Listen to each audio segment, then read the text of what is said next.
fascinant et, disons-le, extrêmement lourd de sens. On va décortiquer ensemble l'histoire de l'île de Gorée, l'un des sites historiques les plus marquants de toute l'Afrique de l'Ouest.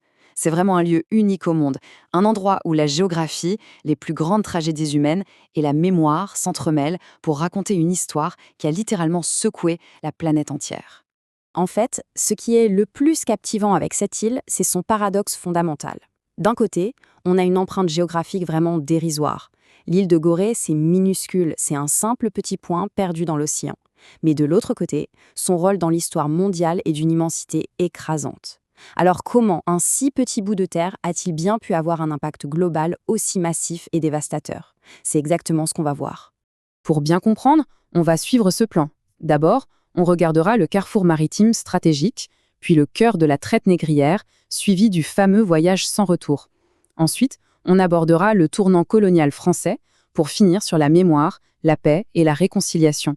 Première étape de notre parcours, l'île en tant que carrefour maritime stratégique. L'attractivité de ce bout de terre, à la base, c'est de la pure géographie.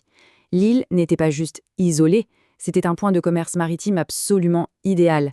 Elle offrait un abri naturel et des eaux bien profondes pour les gros navires. Du coup, dès le XVe siècle, cette petite étendue devient une proie extrêmement convoitée.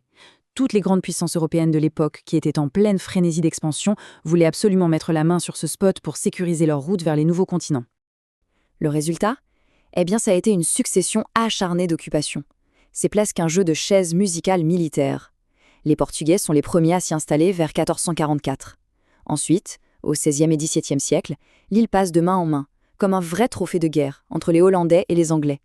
Ce ballet incessant de puissances qui se battent pour un seul carrefour finit par s'arrêter au XIXe siècle, quand les Français en prennent le contrôle de façon permanente. Ce qui nous amène à notre deuxième point, un chapitre beaucoup plus sombre de cette histoire, le cœur de la traite négrière. Durant cette longue période, l'île de Gorée se transforme en un véritable épicentre horrifique. Elle devient un symbole incontournable de la traite transatlantique. Car ce ne sont plus du tout des simples marchandises qui transitent par là, ce sont des vies humaines. Des milliers d'Africains capturés y sont amenés, de force, parqués dans une angoisse absolue. L'île sert alors de sombre entonnoir pour ce commerce dévastateur, retenant les prisonniers juste avant de les expédier définitivement vers les Amériques. On entre maintenant dans le vif du sujet avec notre troisième partie, le voyage sans retour. Le lieu le plus emblématique et de très loin le plus lourd émotionnellement sur toute l'île, c'est la maison des esclaves. Construite au XVIIIe siècle, elle n'avait qu'une seule et unique fonction, parquer et emprisonner les captifs. Imaginez un peu l'horreur des conditions de détention entre ces murs de pierre. C'était un environnement brutal, sombre, profondément déshumanisant, où des familles entières, terrifiées, attendaient l'arrivée des navires négriers. Et au beau milieu de ce bâtiment, il y a ça. La tristement célèbre porte du voyage sans retour.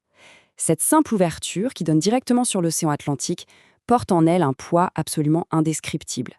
C'était le point de départ définitif. Une fois ce seuil franchi, c'était le grand saut terrifiant vers un monde inconnu. Ça marquait la perte totale de la liberté, de la famille, de la terre natale. C'est un détail architectural qui, à lui tout seul, cristallise toute l'horreur de l'esclavage. Quatrième étape. Avançons un peu dans le temps pour voir le tournant colonial français. Au XIXe siècle, sous le contrôle définitif de la France, la fonction de l'île est complètement bouleversée. D'un côté, elle prend un tout nouveau statut en devenant un centre administratif et commercial ultra important pour gérer la colonie française. Et de l'autre côté, en parallèle, elle perd, heureusement, son rôle d'épicentre négrier, tout simplement parce que les mouvements pour l'abolition d'esclavage commencent enfin à porter leurs fruits. L'île change complètement de visage. Ce qui nous conduit tout naturellement à notre dernière partie, mémoire, paix et réconciliation. Il y a un chiffre clé à retenir ici, c'est 1978. C'est l'année charnière où l'île de Gorée est officiellement classée au patrimoine mondial de l'UNESCO. Cette décision, c'est ce qui a cimenté son statut aux yeux du monde. Ce n'est plus du tout une zone militaire ou coloniale, c'est devenu un lieu de mémoire indispensable à l'échelle internationale. Aujourd'hui, ce sanctuaire attire des gens du monde entier qui viennent spécifiquement pour se recueillir et regarder en face cette partie si sombre de notre histoire humaine. D'ailleurs, aujourd'hui, quand on se promène sur l'île, le contraste est littéralement saisissant. Visuellement, c'est magnifique. Des façades colorées, de petites ruelles hyper calmes, une ambiance paisible sous le soleil, mais toute cette beauté esthétique se heurte violemment à une histoire invisible, un passé profondément douloureux qui imprègne absolument chaque pierre autour de vous. C'est ce contraste permanent qui fait de Gorée un symbole si puissant de résilience. Bref, si on doit résumer tout ça, la signification de Gorée est vraiment multidimensionnelle. Elle restera pour toujours ce carrefour historique crucial qui a tragiquement relié l'Afrique, l'Europe et les Amériques. Elle reste aussi un symbole foudroyant de la souffrance liée à l'esclavage. Et enfin, elle s'impose aujourd'hui comme un mémorial universel, un outil éducatif vital pour être absolument certain que de tels actes ne soient jamais, jamais oubliés. Et pour terminer, ça nous laisse avec une vraie réflexion de fond. Avec des lieux comme Gorée transformés en sanctuaires, comment est-ce qu'on s'assure, tous ensemble, que la mémoire de ces chapitres si sombres ne s'efface pas avec le temps? Comment faire pour que cette mémoire serve d'outil permanent pour bâtir la paix, le respect et une vraie réconciliation?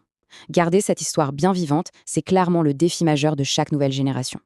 Merci d'avoir suivi cette analyse, on se retrouve très vite pour la prochaine.